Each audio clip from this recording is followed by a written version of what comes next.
As we continue now with our study of apologetics and the art of defending our faith, we've been looking at those principles of knowledge or of epistemology that are so important that we ought never to negotiate them as we are defending the faith, because these are the principles that are negotiated frequently by atheists and those who are cynical or skeptical about Christian theism.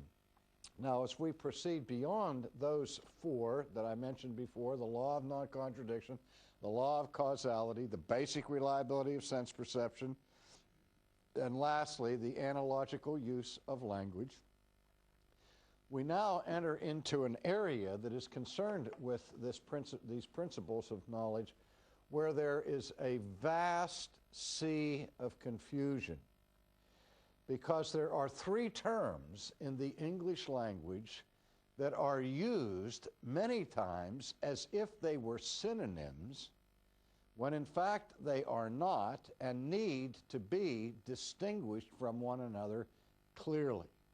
And those three concepts are these: the concept of contradiction,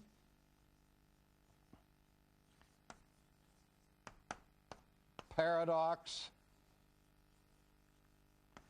and mystery. These ideas are so closely related to each other that it is easy for us to get them confused.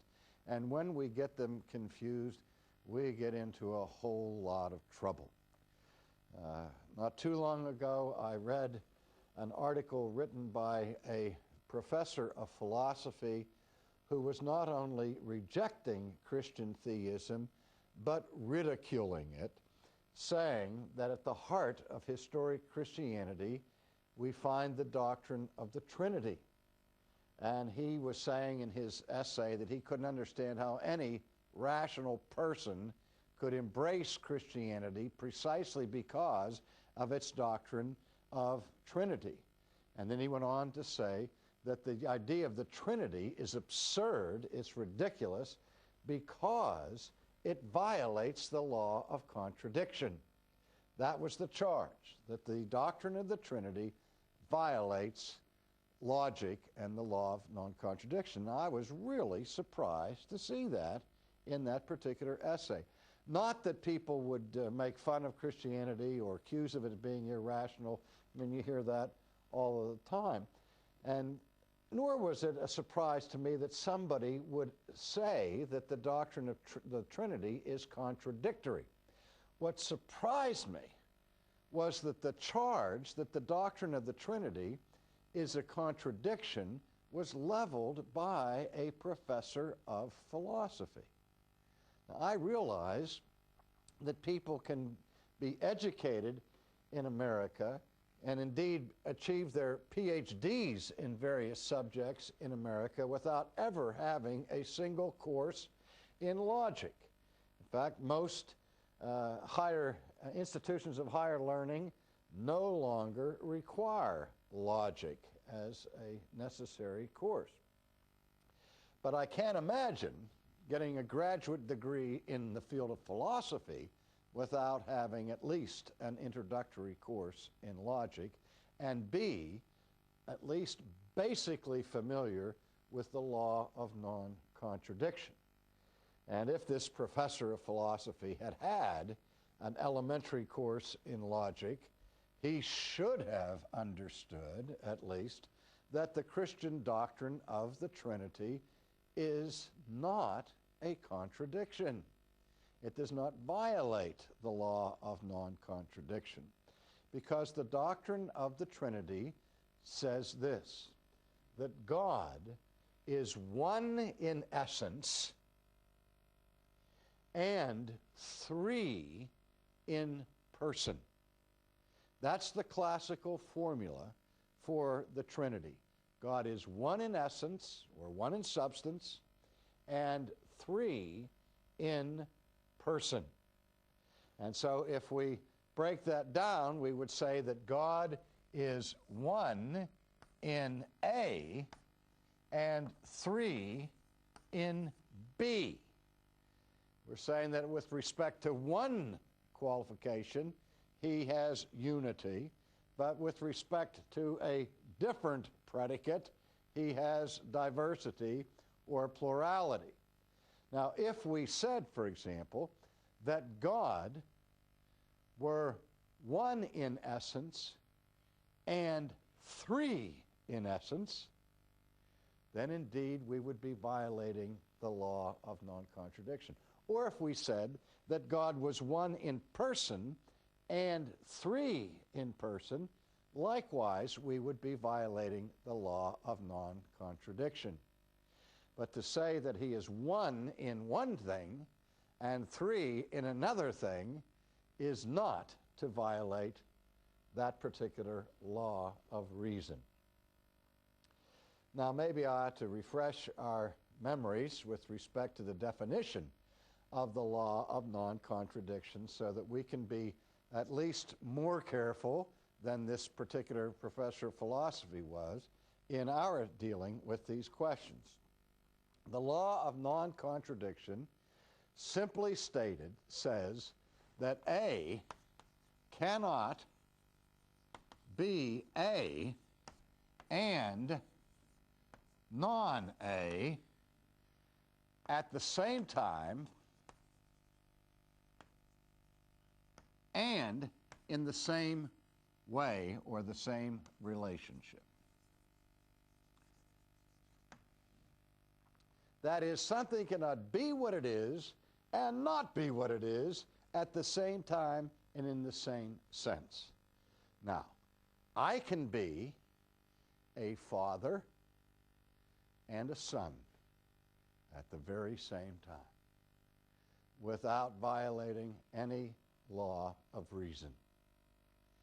But I cannot be a father and son at the same time and in the same relationship. I cannot be my own father. I can be the father of my son, nor can I be the son of my son.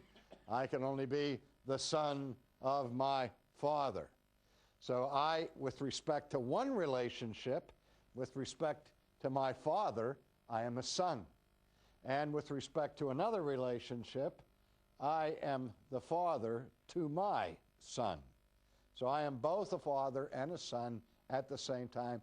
But the key, see, is the second part of the descriptive clause, not in the same sense or in the same relationship. I like to tell the story of a German theologian that we had in seminary who was the grandson of a world-famous theologian from the 19th century. And we were in our class one day, and this German professor of theology made this remark. He said, "Gentlemen, God is absolutely mutable in his essence, and God is absolutely immutable in his essence." And there was a holy hush come across the class. And you could hear guys groaning. Ooh, that's heavy. That's deep stuff.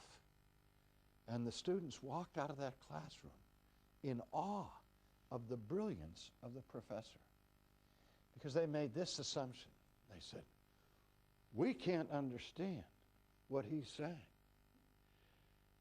but he obviously must be able to understand it, so he must be far more brilliant than we are. And I was standing out in the hall laughing. They said, "What are you laughing at?" I said, "What he just said." I said, "That was a nonsense statement. That's absurd what he's saying in there." "Well, how can you?" I said, "You can get people to believe anything if you strike the proper pose and, furrow your eyebrow and speak in hushed terms. Say, God is absolutely mutable in his essence. He's absolutely immutable in his essence." And I said, I might as well have just stood there and said, because I have just made an unintelligible statement.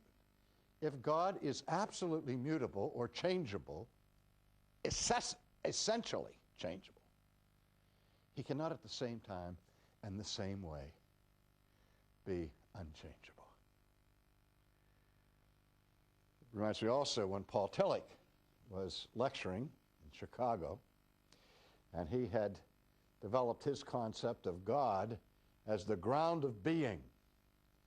And in his lecture about God's being the ground of being, he said we cannot attribute human terms like personality to God, because God is neither personal nor impersonal, but he is the ground of personality. And one of the students raised their hand, Dr. Tillich, and he said, what? He said, is the ground of personality personal or impersonal?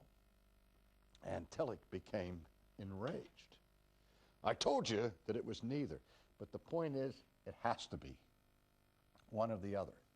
Because the term impersonal means, by definition, everything outside of the category of the personal. So in that case, something must be either personal or impersonal. Could it be both at the same time in the same relationship? No. That's why we have the law of non-contradiction. Now, what we have with the doctrine of the Trinity is not a violation of the law of contradiction, but what we have here is a paradox. So let's look at that second concept there that we have on the board, the paradox. Now, if we break this word down, I'll come back to contradiction in a moment, but we look at the paradox and we examine the word linguistically, we see that what we have here is a prefix and a root. And the prefix para or para means, from the Greek language, that which is alongside something else. We take the word paraboleo, which means literally to throw something alongside, and we get the word parable. When Jesus told stories to illustrate his point, he would give his message and then he would throw the story alongside to illustrate it. That's what a parable is. You've heard of paramedics or paralegals or paraministries. These are agencies or persons who work alongside somebody or some other institution. So that's what we see in the prefix para, means beside or alongside of.